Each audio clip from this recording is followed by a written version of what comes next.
자, 여러분 안녕하십니까? 안녕하세요. 예. 자, 오늘은 우리가 이제 역학의 기초 이론이라고 하는 명학정설, 이게 명학정설 상하로 되어 있는데요. 지금 이제 상권만 만들었고, 하권은 주로 이제 뭐가 들어갈 거냐면 신살에 대한 것들이 조합이 돼 들어갈 겁니다. 상권에는 명리학의 기초가 된다고 할 수 있는 바로 천간과 지지에서부터 또 이 사주를 세우는 법, 그 다음에 합충관계, 우리가 합이라든지 충이라든지 이런 관계를 역학에서 너무 소홀히 달아가지고 그 합하는 작용이 뭔지 충하는 작용이 뭔지 그거를 제대로 아는 사람들이 별로 없어요. 그래서 합과 충의 관계도 이게 사실 사주 푸는 방법이 합충관계거든요. 합충형 그 관계예요. 그런데 어떤 합이나 충이 관계가 돼서 예를 들어서 합만 되면 무조건 다 좋고 충만 되면 다 나쁘고 형이 되면 다 나쁘고 그렇게 생각을 하는데 사실은 안 그래요. 합이 돼서 나쁜 경우도 있고 충이 돼서 좋은 경우도 있고 형이 돼서 좋은 경우도 있고 얼마든지 좋은 경우와 나쁜 경우는 동전의 양면과 같이 항상 그 나쁜 거와 좋은 거는 같이 있는 거예요. 같이 있는 건데 사람이 세상을 사는데 보면은 오행 가운데에서 나를 생해주고 나를 도와주는 거는 자기와 같은 인수관계와 바로 비견관계밖에 없거든요. 인수 비견관계. 그래서 이제 가족으로 말하면 자기 형제 또 부모 그 관계밖에 없는데 그런 관계밖에 없고 지금 세상을 살아나가는 데 있어서는 또 장애가 되는 문제는 바로 자식도 장애가 되는 거지. 어떤 경우는 자식으로 인해서 굉장히 고통받는 경우도 많아. 그리고 또 처와 남편도 사실은 자기를 반대하는 세력들이고 그래서 서로가 이게 배합이 좋을 때는 뭐 그렇게 좋을 수가 없지만 이게 안 맞으면 문제가 굉장히 그 발단이 대단한 거예요. 예를 들어 처로 인해서 파살하는 사람이 있고 남편으로 인해서 자살하는 사람도 있고 별한 사람이 있어요. 세상 사람들에게. 그리고 바로 이 국가 권력기관 이걸로 인해서 피해를 받은 사람들도 많잖아요. 그렇기 때문에 그 사람이 세상을 살아가는 데 있어서는 내 편은 진정한 내 편은 형제와 부모밖에 없다는 얘기죠.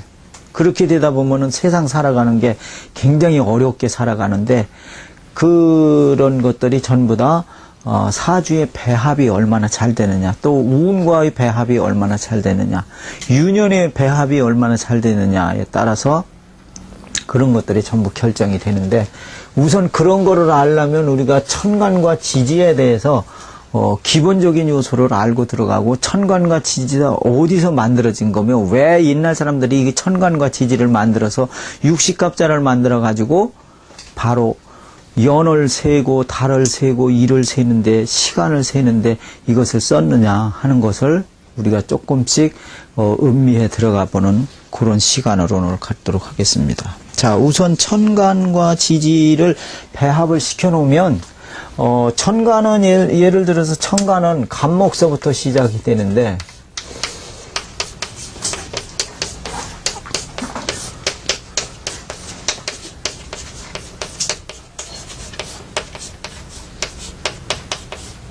그래서 갑을병정 무기경신 임계 것이 천간인데 이 천간은 바로 10개로 되어 있다. 그리고 이것은 바로 10개씩 분화돼서 나간다 이런 얘기예요. 그래서 이것은 십진법을 이용을 하고 있다는 거죠. 그래서 이 천간과 지지가 천간이 이렇게 10개로 되어 있는데 이것은 바로 천간이라는 것은 뭐냐 하면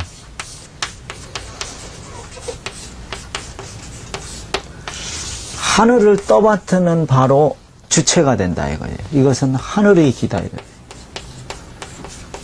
하늘의 기. 주요 여기 원리는 바로 천지인 삼재다 이런 얘기예요. 하늘과 땅과 그 중에 사는 사람이다 이런 얘기죠. 그래서 이 역의 원리도 바로 뭐냐면 인본주의 사상을 이 사람을 위주로 하는 학문이다 이런 얘기죠. 그래서 사람이 살아가는 데 있어서 흉한 것은 피하고 길한 쪽으로 가고 좋은 쪽으로 가야 우리가 살기가 편하고 그런 바로 인간의 행복을 추구하기 위해서 만들어진 것이 이 역인데 이 역의 골격은 바로 천지인이다 이런 얘기죠. 그래서 이 하늘의 길을 상징하는 것이 바로 천간이다라는 얘기죠. 그래서 이 간은 바로 줄기다 이런 얘기죠. 어떤 나무로 봤을 때 어떤 골격을 이루는 거예요. 골격. 그래서 보통 그 역이라는 것은 역에서는 말이죠. 주역에서는 모든 글자를 간략하게 써요. 그래서 원자를 안 쓰고 원래 복잡한 그 글자를 안 쓰고 간략하게 간자를 쓴다 이런 얘기죠. 그래서 여기에서는 요것만 떼다가 바로 요렇게 간자를 써서 천간 이렇게 얘기를 한다 이런 얘기죠. 원래는 이 글자예요. 이 글자인데 주역에서는 바로 간자를 쓰기 때문에 이건 원래 사실은 방패간자거든요. 방패간인 줄 알았는데 거기서 떼어나온 거예요. 여기서 떼온 거예요. 이게 그래서 이제 방패간인데 요 간은 바로 뭐냐면 이게 가장 으뜸이라는 뜻을 가지고 있어요. 방패라는 거예요. 그래서 우리나라 왜 신라 시대 보면은 왜 벼슬이 전부 무슨 말입간, 대사간 뭐 그렇게 간으로 돼 있잖아. 이게 그런 의미예요, 이게. 근데 이거를 갖다가 요번에 KBS 1TV인가 거기 1TV에서 징기스칸이라는 거 했잖아요. 근데 그 몽고 사람들의 그 최고 벼슬이 칸이야. 칸. 그러니까 그 사람들은 칸이라고 발음하는데 우리는 간으로 온 거지, 이게. 그래서 이게 우리나라에서는 바로 이 무슨 간 한 것이 신라 시대 이미 그러니까 그 몽고 사람들이 와서 신라를 형성했다는 얘기예요. 우리나라 전체가 바로 그 사람들의 그 몽고 민족이라는 것이 우리가 증명이 되는 거죠. 근데 그것이 증명되는 게요. 아주 그 사람들하고 흡사한 그런 뭐 여러 가지 많은 면들이 있어요. 그래서 바로 이 사람들이 이런 것을 쓰기 때문에 그거를 봤을 때도 이 간이라는 글자가 바로 여기에서 따온 것이다. 그래서 주역에서는 바로 이 무자도 무엇이 없다 이렇게 되잖아요. 근데 이게 이렇게 복잡하잖아요. 이렇게 없는데 주역에서는 이자로 이렇게 쓴단 말이에요. 이게 약자예요. 무자의 약자라는 말이에요.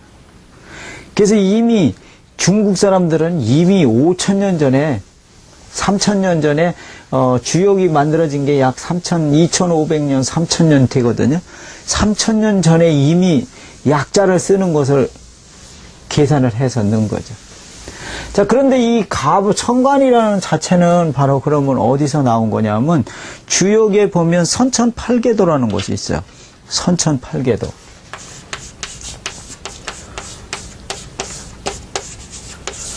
선천팔계. 즉 뭐냐면 하도를 기준으로 한 거.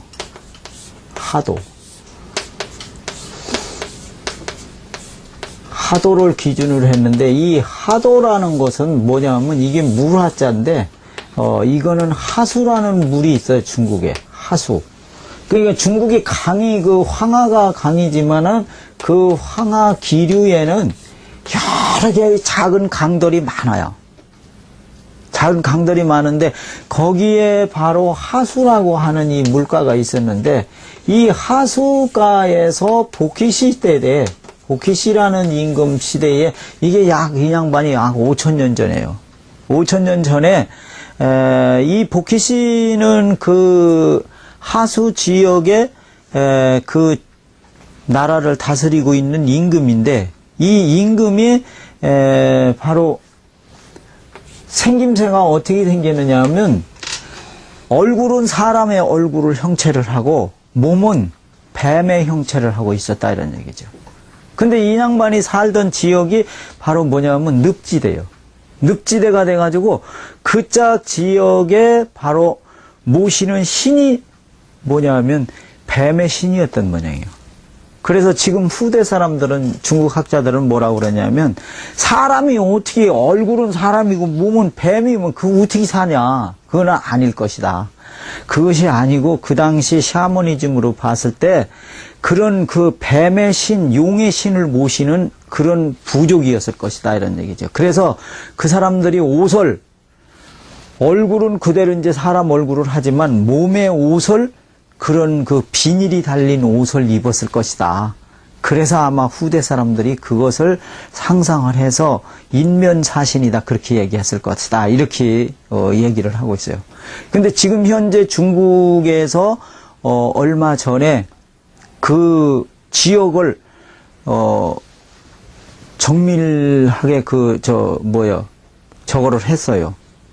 다시 이제 이거를 고고학적으로 이렇게 했는데 발굴을 했거든요. 발굴을 했는데 실제적으로 약 5,000년 전에 거기에서 이제 뭐 여러 가지 그 유품이 나왔거든요. 나왔는데 그거를 탄소 측정을 해본 결과 약 5,000년 정도의 그 물건이었다는 것이 증명이 됐어. 그러면은 이 사람들이 전설적으로만 사실은 있었던 거거든요. 이 보키씨라는 양반은. 보키씨라는 양반이 전설적으로만 있었던 건데 실제적으로 그런 왕국이 있었다는 것이 증명이 된다는 얘기죠. 그래서 그런데 그 당시 거기서 뭐가 나왔느냐 하면 이런 팔괘 그림 있잖아요. 이 주요 궤상도 그런 것들이 새겨져 있는 돌 같은 게 발견이 된 거예요. 돌 같은 것이 발견이 됐다는 얘기예요. 그래서 바로 실제적으로 이 보키씨라는 사람이 있었구나 하는 것을 중국의 역학에 관계되는 하는 학자들이 이것을 밝혀냈다는 얘기죠. 자, 그래서 이 하도라고 하는 그림은 바로 뭐냐면 이 당시는 왜 그림도자를 썼느냐 하면 하도가 있고 이후에 바로 운임금 시대에 낙서라는 것이 나오거든요. 근데 이 하도라는 것은 바로 뭐냐면 이 당시는 글자가 없었어요. 그래서 그림으로 표시를 했어. 그래서 이걸 하도라고 하는 거예요. 그리고 이제 그 후에 바로 낙수라고 하는 물가에서 거북이 나왔는데 바로 이것은 바로 낙서라고 그랬단 말이에요. 낙서라는 이 글서자를 썼거든요. 바로 이것은 이후에는 글자가 있어서 글자로 기록이 돼 있다는 얘기예요. 그래서 하도와 낙서가 우리 주역의 이 역학의 근본이에요. 주역의 사상 근본이고 역학의 근본이다. 그러니까 우리 역학은 가불병정 무기경신임계는 위로 올라가면 올라갈수록 바로 어디와 연관이 되냐면 하도와 낙서에 연관이 된다 이런 얘기죠. 그래서 우리 이 천가는 바로 가불병정 무기경신임계는 어디서 나온 거냐 하면 하도를 기준으로 해서 나왔다 이런 얘기예요. 하도를 기준으로 해서 나오고 그 다음에 이제 지지는 바로 낙서를 기준으로 해서 나왔다는 얘기예요. 그래서 이 하도와 낙서를 기본을 전부 다 포함을 시킨 것이 바로 뭐냐면 우리 여러분들이 이제 혹시 나중에 풍수를 배우시게 되면 거기서 풍수에서 가장 중요하게 여기는 패철을 가지고 다니게 될 겁니다. 그 패철의 이게 도면이에요, 이게. 도면인데 여기에 바로 동그랗게 이게 들어가야 되는데 내가 그림을 잘못 그려갖고 이렇게 둥글럽적하게 생겼어요. 사람 생긴 것도 둥글럽적하니까 이게 이렇게 세련되지를 못해요. 바로 그게 원인이 바로 뭐냐면 요 신금일주가 요 시지에 가서 내가 이 계사가 되거든요. 계사시가 되는데 이 계수일주가 여기에 와 계수 이 시가 말이죠. 신금이 일이 수기가 유행이 되잖아요. 이게 수기가 유행이 되는데 이게 바로 계해가 됐더라면 재주가 좋고 수단이 빼나고 아주 말도 잘하고 사람을 홀리고 이럴 텐데 이게 계사가 돼갖고 힘이 없으니까 이게 사람이 이 모양이야. 이게 뭘 해도 제대로 정밀하게 못해요. 정밀하게 세밀하게 못하고 말을 해도 남이 잘 듣게 세밀하게 말을 못한단 말이야. 그러니까 뭔가 좀 나사가 하나 빠진 것 같아. 그러니까 난 세상 사는 게 이렇게 나사가 빠진 것 같이 살아. 그런 거 바로 항상 조여가며 살아야지. 그러니까 열심히 노력 안 하면 그나마나도 유지를 못해요. 그래서 24시간 잠자는 시간 빼고는 밥 먹고 잠자는 시간 빼고는 책을 보지 않으면 안 된다는 얘기. 그래도 요만이나 한 거지. 그렇게 노력하니까. 그렇지 않으면 어림도 없을 거예요. 자, 그래서 이것도 내가 가만히 보면 내 사주팔자대로 사는 거다. 그러니까 나는 뭐가 이렇게 해도 정밀하게 못해요. 아주 다른 사람 아직 뭐든지 기술이 최고의 기술이 가도 최고는 안 되는 거예요. 최고의 기술은 안 돼요. 그래서 바로 둘째나 중간쯤밖에 못 가는 그런 기술이요. 그 역학을 해도 나는 중간쯤밖에 못 간다 이렇게 생각하니까 항상 열심히 노력하는 거지. 자, 그래서 그런 것도 하나의 그 좋은 결과인지도 몰라요. 자, 그리고 이제 이 갑과 을은 바로 여기서 목에 해당이 됩니다. 목에 해당이 되고, 그 다음에 병과 정은 화에 해당이 되고, 무와 기는 토에 해당이 되고, 경과 신은 바로 금에 해당이 되고, 요와 임과 개는 바로 뭐에? 수에 해당이 됩니다. 그래서 이 천간 12개에는 바로 뭐가? 갑을병정 무기경신 임계, 이것은 12개 가운데에 금목 수화토 오행이 쫙 들어가요. 그래서 이제 여기라는 것은 바로 태극의 사상에서 태극에서 분화가 되면 태극 자체에는 뭐가 들어있느냐 하면 금목 수화토 오행이 다 들어있어요. 그 속에 내포되어 있는데 그 속에서 바로 태극이 일동일정을 한단 말이야. 태극이라는 것은 음과 양으로 구성이 되어 있잖아요. 태극기를 보면 음과 양으로 구성이 되어 있어서 거기에서 양은 바로 동하는 것이고 음은 정하는 것이고 그런 형상이 되기 때문에 항상 태극 속에서는 그 오행의 기가 움직이고 있단 말이야. 한 번은 움직이고 한 번은 정지하고 다시 그 정지한 시간이 지나면 다시 움직이고 정지하고 움직이고 정지하고. 그러니까 이것을 빨리 하면 어떻게 돼? 계속 도는 형상이요. 이게 돌아가는 형상이야, 태극기가. 그래서 옛날에 보게 되면 이 태극도에 보면은 말이죠. 태극도에 보면 이렇게 반이 나눠졌잖아요. 근데 그 시작한 부분에, 거기 그 부분에 보면 눈 마냥 이렇게 돼 있어. 그게 바로 돌아가는 그 기란 말이에요. 그러니까 하얀 부분에도 그게 들어가 있는 거죠. 그래서 그것으로 인해서 일동일정이 되는 거예요. 거기에서 바로 뭐가 나오냐면 음양이 나오죠. 음양이. 그래서 모든 이치에 생물이라는 살아있는 거라든지 죽어있는 거라든지 모든 것은 바로 뭐가? 음과 양이 있는 거예요. 아무리 적은 생물이고 동물이고 그래도 그 속에 음과 양이 다 나눠 있어요. 근데 전자에서도 음과 양이 있어. 전기에서도 음과 양이 있어요. 모든 것은 음양으로 분리되니까 오행 가운데서 음양으로 분리돼야 되겠죠. 그래서 이 중에서 바로 양은 갑병무경입니다, 이런 얘기죠. 하나, 둘, 셋, 넷, 5개. 그래서 이것이 바로 양이 된다, 이런 얘기죠. 이것은 양이 되고, 그 다음에 음은 바로 뭐냐면 을정기신계. 을정기신계가 바로 음이 된다. 그래서 항상 모든 것에는 음과 양이 상존하고 있다. 그래서 사람이나 짐승도 바로 뭐예요? 양과 음으로 분류가 돼 있죠, 이건. 분류가 돼 있는데 이 둘이 합쳐지면 뭐가 돼요? 부부가 되죠. 그래서 부부는 음양의 합이다, 이런 얘기죠. 그래서 이 사람 인자는 바로 요거는 양이고 요거는 음이다, 이런 얘기. 요건 남자고 요건 여자다, 이런 얘기. 그래서 바로 이 음양이 서로 배합이 잘 될 때는 이게 사람이 똑바로 서서 이게 잘 지내가지만 이게 한쪽이 무너지면 집안의 가정의 부인이 무너지면 어떻게 돼요? 이게 그냥 싫어지는 거예요. 그러니까 집안을 주탱하는 것이 바로 여자다, 이런 얘기죠. 그래서 이제 이런 걸 요새서 이제 사람들이 깨닫는 거죠. 근데 옛날 사람들은 이거 다 깨달아가지고 옛날 사람들 연속극 한번 들어보세요. 지금이니까 요새 젊은 사람들 연속극 나오는 거 보면 봐봐. 뭐라 그러나. 남자들이 여자를 부를 때 뭐라 그래요? 야자 막 이래 부르잖아. 그거는 바로 부인을 높여 존경 안 해주는 거예요. 지가 최고고 부인을 갖다가 낮추는 그런 형국이기 때문에 이거는 바로 뭐예요? 오행에 역행하는 거예요. 이건 잘못되는 거야. 그런데 옛날 사람 연속극을 들어보면 바로 뭐라고 그러냐면 아무리 옛날 사람들이 처벌 매듭고 그래도 절대적으로 자기 부인을 절대 존경합니다. 부인을 그대로 잘 모셔놓고 처벌은 바로 뭐예요? 아무리 이뻐도 부인 밑이야. 첩은 부인이 될 수가 없어. 이건 어디까지나 첩이지. 이 선을 분명히 그었단 말이에요, 옛날에는.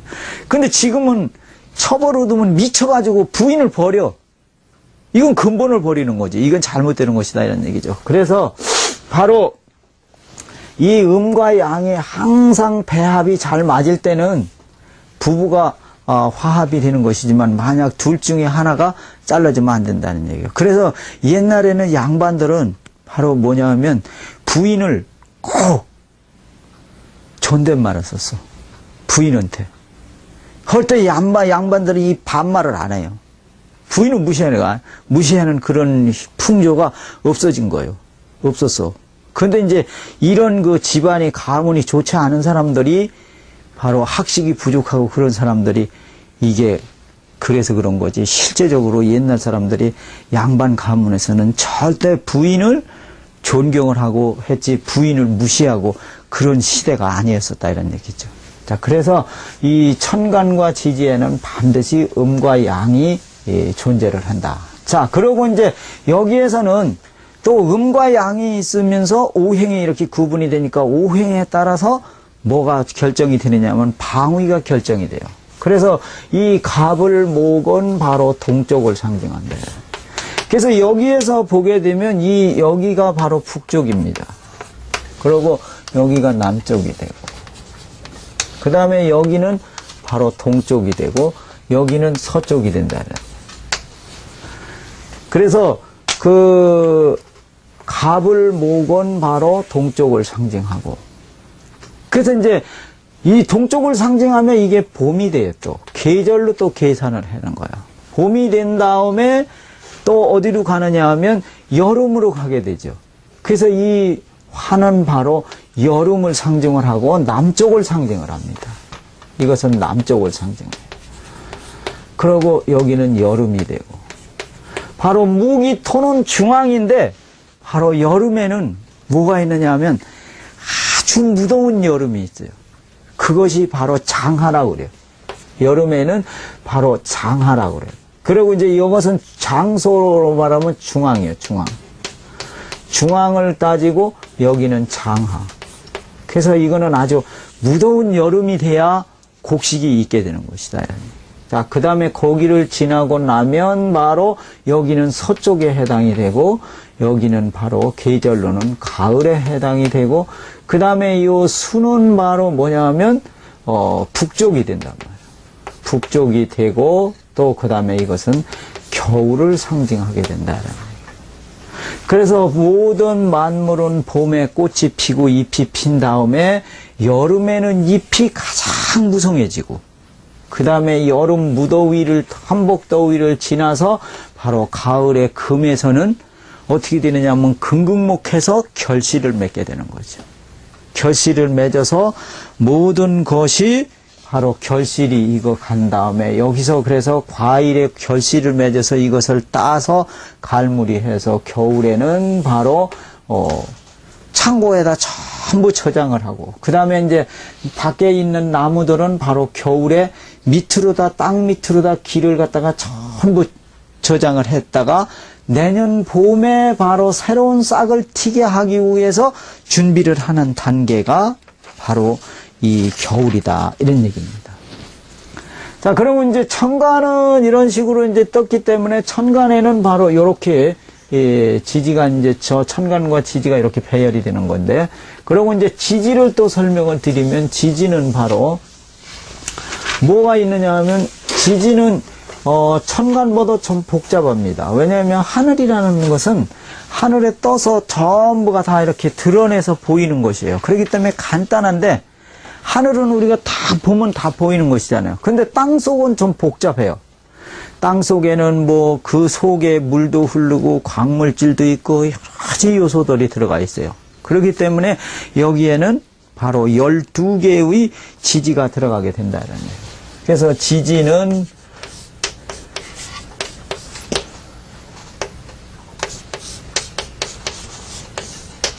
원래 이것은 땅의 가지다 이제요. 아까는 바로 뭐예요? 천은 하늘의 줄기였었죠. 줄기 간자 썼잖아. 줄기였었는데 줄기가 되면 요거 지지는 바로 땅의 가지가 된다는 얘기죠. 그러니까 천간은 이렇게 이제 나무가 있으면 이렇게 큰 나무가 있다 그러면 이게 이렇게 커졌다 그러면 이게 줄기죠. 이게 줄기가 되고 지지는 바로 뭐예요? 이런 가지를 형성하는 것이다 이런 얘기죠. 가지를. 그래서 지지라고 그럴 때는 가지지자 이게. 근데 여기에서 바로 땅을 상징하는 가지라는 지자에서 요것만 딴 거예요. 요것만. 그래서 이게 천간지지, 하늘은 바로 줄기가 되고 땅은 지지가 돼서 이런 그 하나의 나무를 형성한다는 그런 의미로, 그러니까 자연에 비유해서 이렇게 설명을 한 것이다 이런 얘기죠. 자, 그랬는데 이것은 바로 뭐냐 하면 자서부터 시작합니다. 그래서 자, 축, 인, 묘, 진, 사, 오, 미, 신, 유, 술, 해. 그래서 이렇게 이것이 12개가 형성이 돼요. 자, 이 중에서도 바로 여기에서 이제 이렇게 되는데, 요것도 지금 뭐냐면 양과 음으로 이제 분류가 된다라는 얘기죠. 양과 음으로. 양과 음으로 이제 모든 것은 음양이 있으니까요. 양과 음으로 구분이 되는데, 바로 양은 자, 인, 진, 바로 오신술 이렇게 얘기해요. 자인진 오신술은 바로 양에 속한다.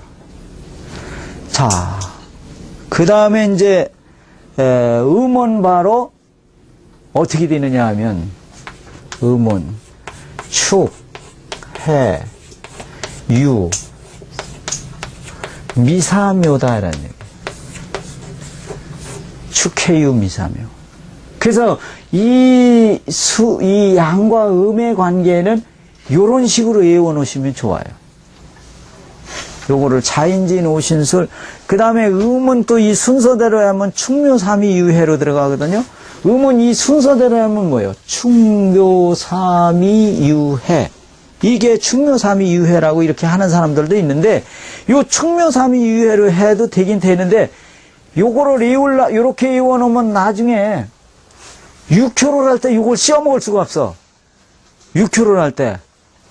왜냐하면 사람이 땅에서 바로 뭐예요? 사람은 땅을 갖다가 발로 밟고 하늘을 위에 이루고 세상을 살잖아요. 그러니까 우리가 세상에서 서로가 만나려면, 남과 여가 만나려면, 양은 바로 이게 남자를 상징하고, 음은 바로 여자를 상징하면, 남과 여가 서로 만나려면 어떻게 돼요?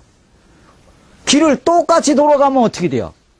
여기서부터 이런 식으로 똑같이 가면, 여기에 남자가 가고, 그 다음에 여자가 가고, 그러면, 이거 여자가 앞에 가겠네? 여자가 앞에 가고 그러면 매일 뒤따라가다가 못 만나잖아. 못 만나잖아요. 그러니까 어떻게 돼요? 양은 순행을 하고 음은 역행을 해요.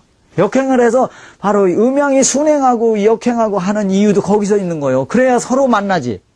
자, 양이 이제 일이 이렇게 돌아가잖아요. 그러면 음은 바로 어떻게 돼요? 여기서 일이 가잖아. 봐요. 축, 해, 유, 미, 사, 묘. 이런 식으로 역행하잖아요. 그러니까 양이 이렇게 돌아갈 때 음이 이렇게 오다 보면 사나 오에서 만나게 될 거 아니야. 그래서 둘이 만나서 사랑을 하게 되는 거지. 그래서 그런 원리도 여기서 있다 이런 얘기죠. 그래서 이게 양은 순행을 해서 원래 이 순서대로 이렇게 순행을 하게 되고, 음은 바로 역행을 한다는. 주역에서도 바로 육효에서 나중에 효에다 이걸 붙이거든요. 낙갑이라는 것을 붙일 때 요런 순서로 붙여. 양은 언제고 자인진 오신술로 붙고, 음은 바로 축해유 미사묘로 붙는단 말이죠. 그래서 요거는 음양을 구분할 때 그런 식으로 외워 놓으시면 간단해야죠. 나중에 하나를 배워갖고 나중에 2개를 씌워 먹는 거예요. 2개를. 근데 이제 육효를 모르고 이 명리만 아는 사람이 가리키면 그걸 그렇게 안 가리켜야 된단 말이에요. 자인진 오신술은 제대로 되는데 충묘삼위유해로 음이다 이렇게 가리켜 놓으면 이게 나중에 또 혼동이 돼갖고, 그러면 한 번 외워놓기도 어려운데 이는 뭘 2번씩 외우려면 더 어렵죠. 그래서 우리는 선생을 잘못 만나가지고 바로 그런 일을 계속 반복돼서 겪는 거죠. 그러니까 아주 머리통이 뻐개지고 아프고 골머리가 아픈 거죠. 자, 그래서 바로 남녀가 서로 만나는 관계도 여기서 형성이 된다. 자, 그 다음에 이제 여기에서 보게 되면 해와 자는 여기다 이제 해를 붙이면 해와 자 축까지 요게 바로 뭐냐면 수에 해당이 된다. 수. 자, 여기서 이제 인묘진 그러면 바로 인과 묘와 진은 바로 뭐에 해당이 되느냐 하면 목에 해당이 된다. 사오미는 또 뭐에 해당이냐면 화에 해당이.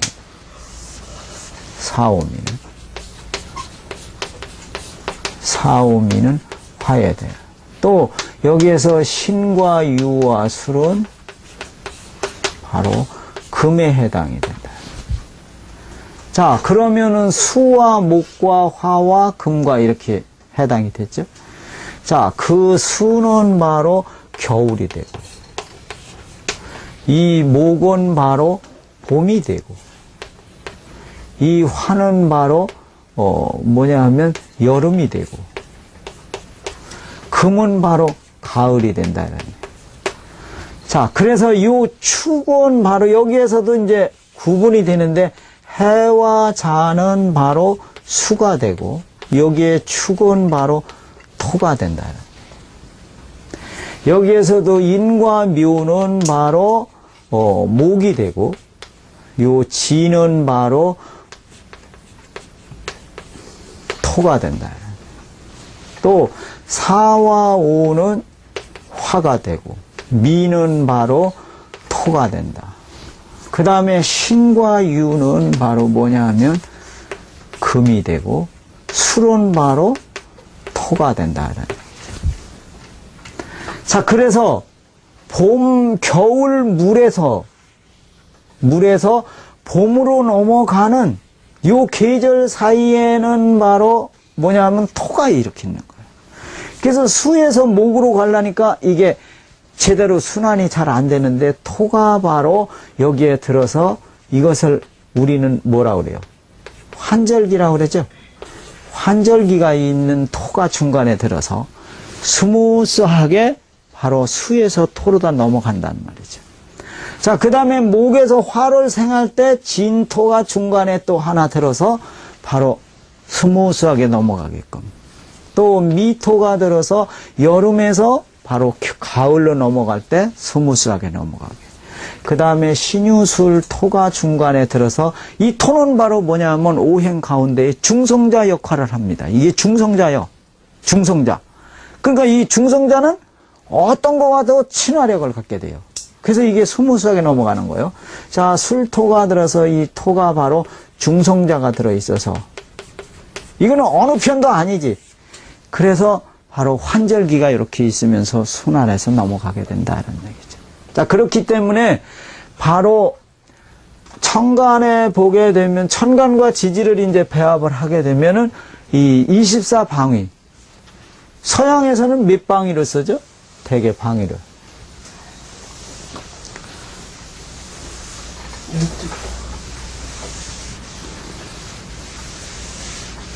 12방위를 쓰나? 3, 4, 12, 12방인가? 8방 아닌가? 8방? 8방 아니야. 동서남북에다가 간방을 써서 8방을 쓰는 거 아니야. 근데 이제 우리나라나 중국이나는 바로 한 개의 방위를 바로 어떻게 하냐면 3개씩 구분을 해버려. 3개씩. 그러니까 여기에도 천지인 3재가 들어가는 거예요. 바로 북쪽은 바로 뭐가 되느냐 하면 임자개가 들어가. 그래서 여기에 바로 천지인에 해당이 된단 말이죠.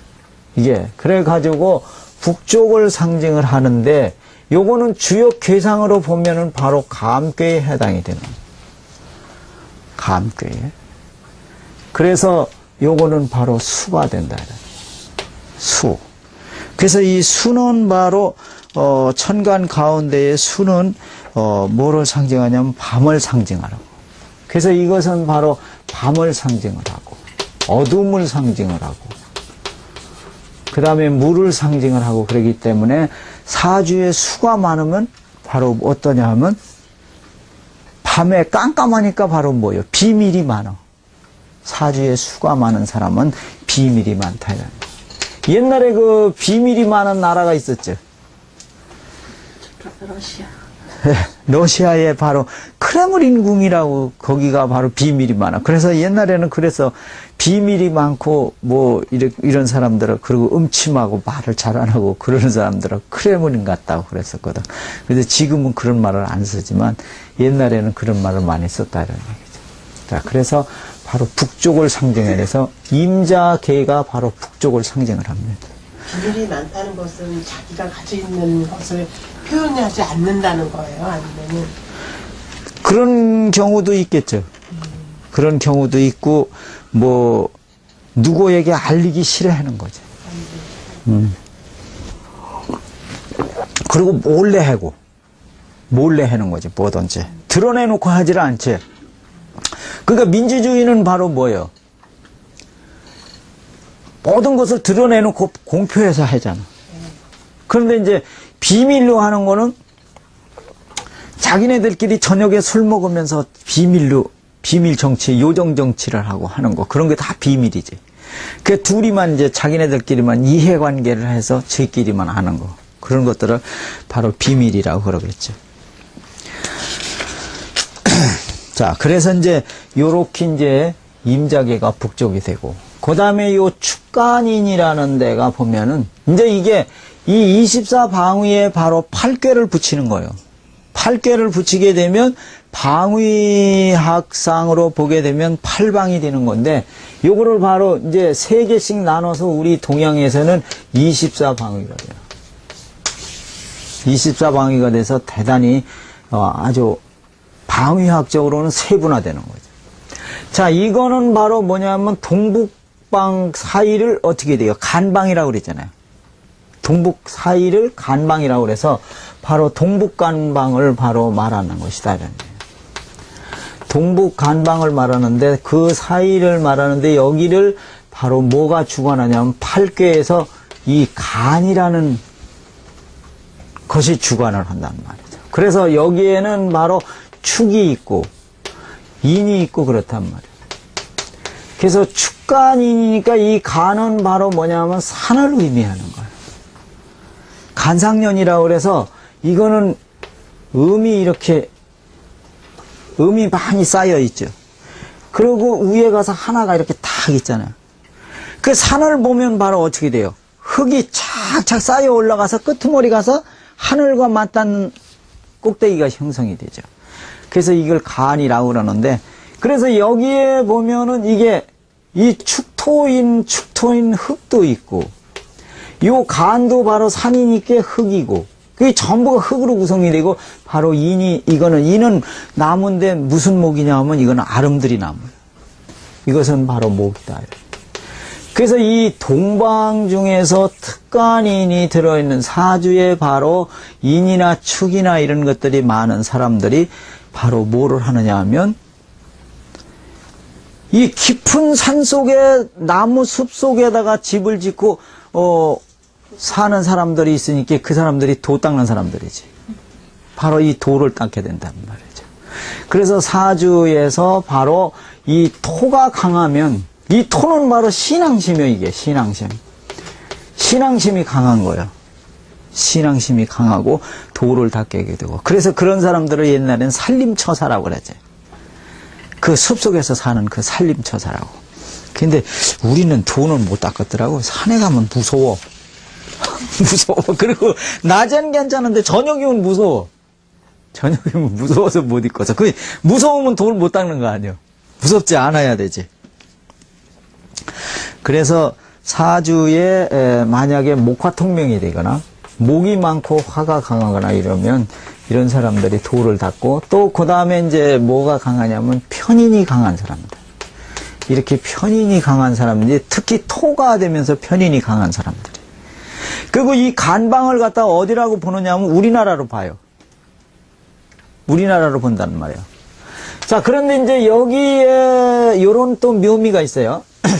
바로 뭐냐면 24방위 가운데에 축이 바로 이 간방이 이제 우리나라인데 여기 축하고 바로 인이다. 자, 이거는 바로 소죠. 소를 상징하잖아. 그리고 이게 우리나라라고 그러면 이거는 북쪽에 가깝잖아? 그러니까 바로 요건 이북이고. 이거 반으로 이걸 가지 기준으로 해서 이게 이렇게 나눠졌잖아. 여기는 바로 남쪽이고. 이렇게 됐다는 얘기죠. 여기는 춥고 어떻게 돼요? 춥고. 땅이 얼었지. 겨울이니까 이게 축토니까 12월이야 이게. 12월이 되니까 12월에 토니까 얼었겠지. 바로 동토가 됐다는 얘기. 그러니까 남한보다 북쪽이 어떻게 돼요? 농사가 더 잘 안 되잖아. 안 되잖아.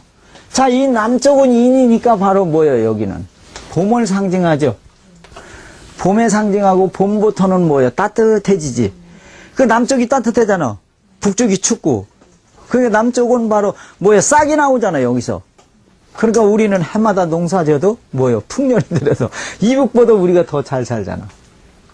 자, 그런데 이제 이 소는 바로 어떤 성질을 가지고 있죠? 소는 어떤 성질을 가냐면 지금은 이제 안 그렇지만 옛날에는 코를 뚫잖아. 코를 뚫어서 콧뚜레로다 해서 줄을 해갖고 이거 붙들고 다니잖아. 소는 길러서 놔서 기르진 않아. 그러니까 이북 사람들은 어떻게 살아 지금? 코끼에서 사는 거요. 그러니까 그 사람들은 바로 뭐예요? 자유라는 걸 몰라. 원래 그러고 살아서 그런 줄 아는 거예요. 여기는 바로 뭐예요? 호랑이 아니야. 호랑이 코끼에서 하는 거 봤어? 여기는 어떻게 되냐? 이거 호랑이 아니야. 이 호랑이는 날뛰고 하루에도 밤중에도 몇천 리를 몇백 리를 가잖아. 그러니까 여기는 억압을 하면 어떻게 돼요? 안 되지. 허구한 날 데모 아니야. 데모. 그러니까 이북 사람들은 아무리 저걸 해도 굶어 죽어도 배고파도 데모를 안 해요. 저 사람들은. 코끼에서 살아서. 근데 여기에서도 이 남쪽에서도 제일 이게 아주 저거 한 데가 어디요? 제일 아주 햇빛이 잘 들고 저거 한 데가 항상 깨어있는 데가 어디야? 여기는 해가 뜨는 데 아니야. 여기가 인이 해 뜨는 데 아니야.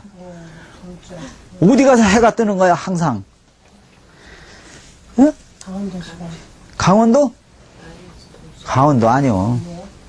그러니까 이것도 그 역학의 이치를 설명을 해봐. 인이 바로 뭐에 이게 작용인가? 화의 장생지지 아니요.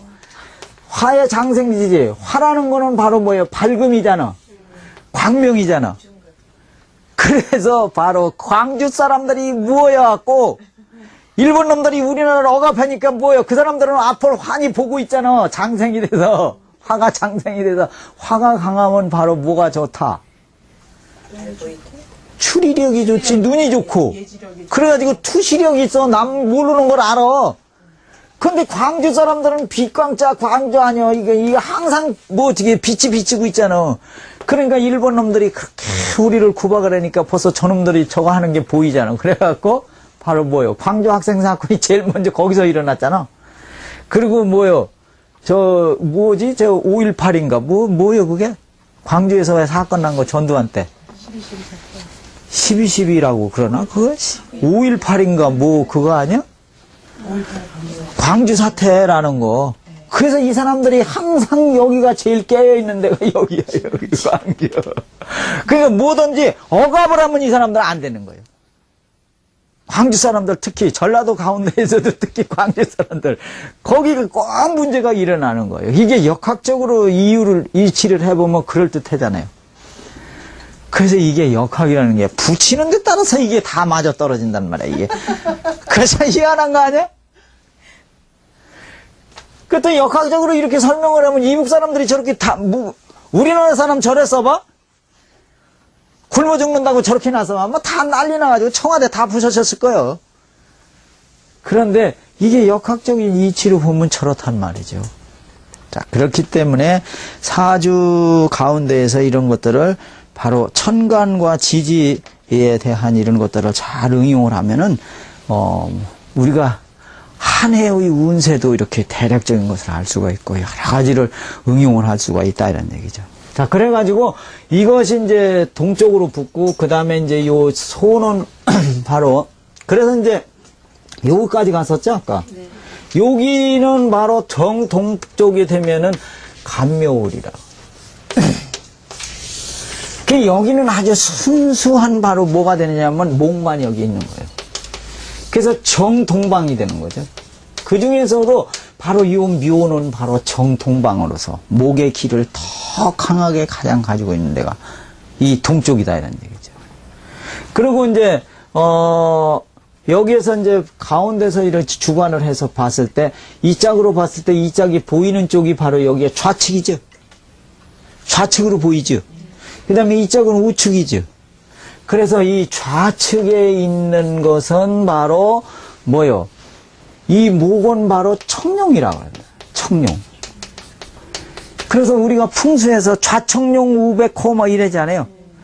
바로 여기 우측에는 이게 경유신이 붙으니까 이게 백호잖아요. 호랑이가 돼서 바로 호랑이가 되는데 저 좌청룡 우백호 그러는데 바로 이 경유신을 갖다가 뭐라고 그러냐면 이 육수를 붙이는데 저 육효에서 육수를 붙일 때 금을 백호로 본다. 금을 가다 백호로 본단 말이에요. 이 띠로 봤을 때는 인이 호랑인데 진짜 백호는 여기가 백호란 말이에요. 경유신이. 그래서 우는 바로 백호다 이런 얘기죠. 우백호. 그러니까 왜 백호냐 하면 호랑이를 상징을 하긴 하는데 바로 금의 색깔은 무슨 색? 흰색이기 때문에 백호다 이렇게 한답니다. 근데 이것도 이제 육수라고 그래서 6개의 짐승을 동서남북에다 배치를 했어요. 옛날 사람들이. 그래서 그런 신들이 주관을 한다 이렇게 생각을 한 거예요. 옛날 사람들은. 그래서 이것을 육수라고 이제 그렇게 해서 주요 이제 육효를 할 때 그 육수를 붙일 때 이렇게 한단 말이에요. 그래서 가불일이 되면 청룡이 먼저 주체가 돼요.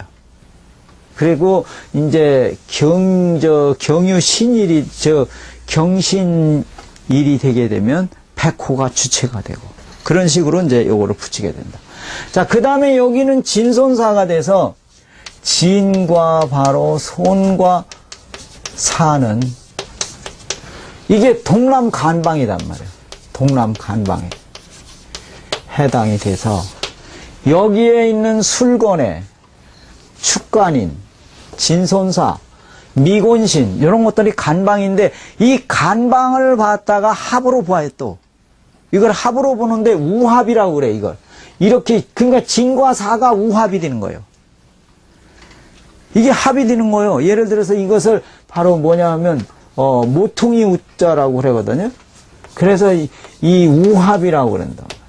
우합. 바로 그래서 이 모퉁이를 합하는 것이다 이런 얘기죠. 그러니까 이 지지를 봤을 때 지지가 이렇게 네 구퉁이가 되잖아. 사각이 돼서 바로 이런 것을 바로 뭐냐면 진이 사를 합하면 진각합, 사가 진을 합하면 태각합 이런 식으로도 또 설명을 해요. 나중에 사주를 분석할 때 이제 자꾸 올라가게 되면 여기에 보면 여기에 바로 진이 있고 여기가 손이 되고 사가 되잖아요. 그래서 만약 일주가 사면은 시지에 진이 있으면 진과 사가 합이 됐죠. 우합이 된다고 그랬잖아요. 그랬을 때 일주 기준으로 하면 어떻게 돼요? 뒤로 물러났죠. 태각이 됐지. 뒤로 물러난 태각합이 이렇게 되는 거예요. 그러면 이 합의 작용이 약하다 이런 얘기야. 왜냐하면 이 사가 토를 갖다가 상하는데 합이 되는데 바로 이것은 태각합이니까 진이 사를 합하면 어떻게 돼요? 앞을 보고 앞에 가는 놈하고 가서 합을 하지. 그건 진각합이니까 합의 작용이 강하다 이런 얘기예요. 그래서 이런 구퉁이 합도 우합이라고 그래서 합으로 쳐진다 이런 얘기예요. 합도. 그런데 그런 것도 진각합, 태각합 이런 식으로 해서 사주를 분석을 하게 된다. 진손사. 자, 그래서 진과 사는 바로 합돼가지고 변하는 건 없는 거예요. 이거는 안 변하지. 한만 그냥 합만 하는 거지. 예. 지들끼리 서로 합만 하고 서로 어깨 동무하고 좋다고 그러는 거지. 이것을 뭐 합해서 변화하는 거는 안 되죠. 자, 그 다음에 이제 이 진과 사는 바로 이 손인데 이 손은 바로 뭐냐 하면 바람을 상징해요.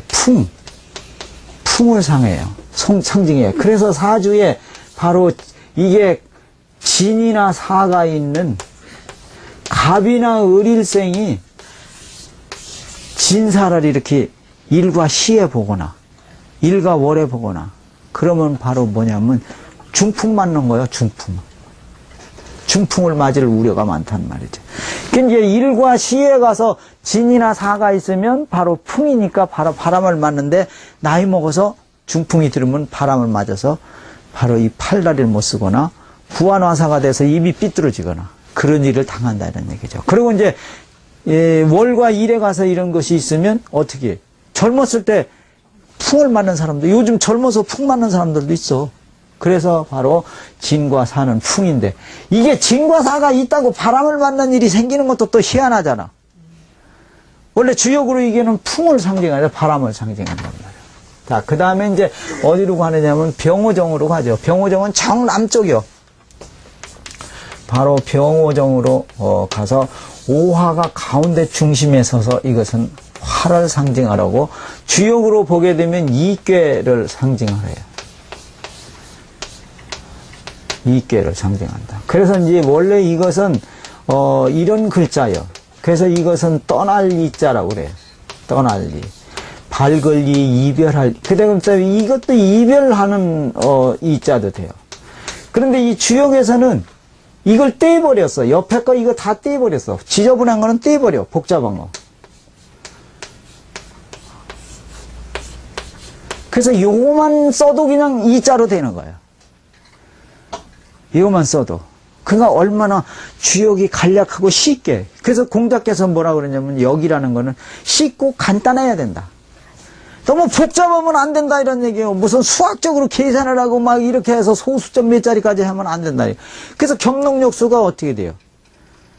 간단하잖아. 쉽고 간단한 거예요. 그냥 간략하게. 그래서 공자님 말씀을 철저하게 따른 거지. 그 중국에서 그 학원충 씨라고 한 분이 이 숫자로다가 계산하는데 그 양반은 막 소수점 세 자리까지 내려가. 그 양반은 수학 선생이랴. 그러니까 어떻게든지 어렵게 하는 거지 수학적으로. 그 나는 수학을 잘 못하니까 머리도 나쁘고 그러니까 쉽게 해야지. 어떤 때는 이것도 틀리는데 이 숫자 이것도 틀리는데. 그러니까 이게 여기라는 거 공자님께서 뭐라고 했냐면 쉽고도 간단해야 된다. 그래서 이제 복잡한 글자 다 떼버렸는데 바로 그렇게 복잡한 거로 떼버려야 된다는 얘기예요.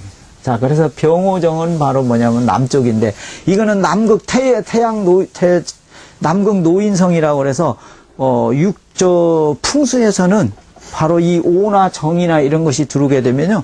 병이나 오나 정이나 들어오게 되면 이게 남극 노인성이라고 그래서 장수하는 지역으로 봐. 그래서 예를 들어서 남쪽에 말이죠. 이쁜 산이 있으면 이게 풍수를 하러 산을 다니다 보면 그냥 등산 다니면 어떻게 돼요? 높은 산에 올라가서 야호 한번 하고 소리 한번 지르면 가슴이 쭉 튀는 것 같다고 그러죠? 그거 아무것도 아니요. 풍수를 하면은 산하고 정을 느끼게 돼요. 산을 다니다 보면은 산이 이뻐 보일 때가 있어. 아주 배기 싫은 산도 보이고 이쁜 산도 보이고 그러는데 어느 정도 풍수를 따라다니면서 막 그거를 듣고 이제 그 연구하고 하다 보면요. 산이 이쁜 산이 보이면 참 정이 들고 이뻐 보이고 그런 산이. 그게 바로 풍수에 눈이 조금 띄는 거예요. 근데 이 남쪽의 병오정 방으로 말이야 산이 예쁜 산이 이렇게 참 미인 같은 산이 이렇게 딱 내리고 있어서 그 묘자리를 바라다 보면은 거기서 나오는 자손들이 바로 뭐냐면 장수하는 거예요. 오래 사는 사람들이 많은 거예요. 그래서 이렇게 산도 바로 여러 가지 형태로도 또 이것을 이용을 할 수 있다. 자, 그 다음에 이제 미곤신방으로 가게 되면 여기는 바로 어디에 해당이 되느냐 하면 미곤신방은 여기는 서남간이 되죠. 바로 서남간이 된다. 서남간방이 된다. 그래서 여기도 토가 되고 여기도 토가 되고 그래서 전체가 다 토가 되고 여기에는 바로 금이 됐다. 금이 되는 그런 중간 간방이 된다. 그리고 여기에는 곤이 되니까 바로 한 집안의 어머니가 주체가 되는 이런 집안이 주체가 되는 자리다. 자, 그리고 이제 어디로 가느냐 하면 경유신으로 넘어가는 거죠. 경유신으로 넘어가면 정서쪽 방위가 돼요. 정서방이 바로 경유신이 됩니다. 그래서 여기 서방은 바로 백호가 주관하는 자리. 백호가 주관하는 자리가 되고, 유가 바로 북쪽에, 서쪽에 가로 중심이 되는 거예요. 중심이 되고, 그 다음에 여기는 바로 뭐냐면 태가 주관하는 자리. 주역의 괴상으로 보면 태가 돼서, 태는 바로 양이, 태상절 그래가지고 양이, 밑에는 양만 있다가 위에 가서 음만 있는. 그래서 이것은 바로 태는 연못에 해당이 돼요. 연못에 해당이 되고, 마치 이것은 연못에 물이 하나 가득 들어서 바람에 철렁철렁하는 거. 그래서 이 태가 들어가게 되면 바로 기쁨을 상징하고 즐거움을 상징하는 그런 자리가 되고, 바로 이게 사람으로 말하면 소녀괴가 된다는 얘기죠. 그래서 서쪽에, 그래서 되게 얼굴이 경신금, 특히 신금인 사람들. 잘 한번 계산해 보시면은 신금인 사람들이 바로 수가 일지에 있거나 아니면 월지나 시지나 이런 데 수가 있어가지고 금이 수로 다 깨끗이 닦여 내려가죠. 그렇게 되면 피부가 되게 고와. 아주 피부가 아주 곱다고 그 사람들이. 그래서 그런 사람들이 되게 얼굴이 잘 안 늙어. 늙지 않는 경우가 되는 경우가 많다. 자, 그 다음에 이제 어디로 가느냐 하면 술건회로 그래서 건방으로 들어가게 됩니다. 술건회.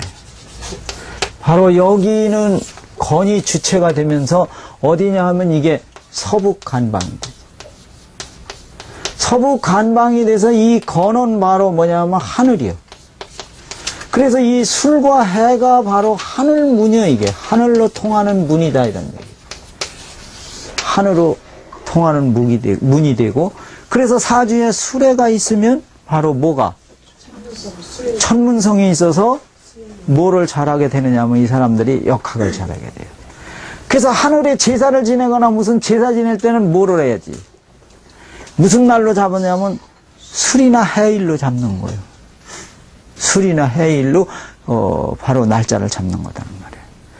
그 제사 지낼 땐 뭘로 와? 왜 돼지머리를 와? 이 해가 돼서 이게 해가 돼지 아니야. 돼지머리 말고 또 뭐 놓지? 북어 놓잖아. 여기는 북쪽 아니야, 이게 해. 북쪽에서 제일 많이 흔한 고기, 물고기가 뭐예요? 그게 북어 아니야, 말리면 북어 아니야. 그래서 북어를 놓는 거예요, 거기다가. 바로 그 이유가 있는 거지. 뭐 돼지가 뭐 웃는 얼굴이래 이뻐서? 아니요, 다 그 이유가 있어요. 그 돼지는 바로 뭐냐면 식복을 타고났다고 그러잖아. 그래서 바로 거기다 놓게 된다, 이런 얘기죠. 자, 잠깐 쉬었다가 하실까요? 예.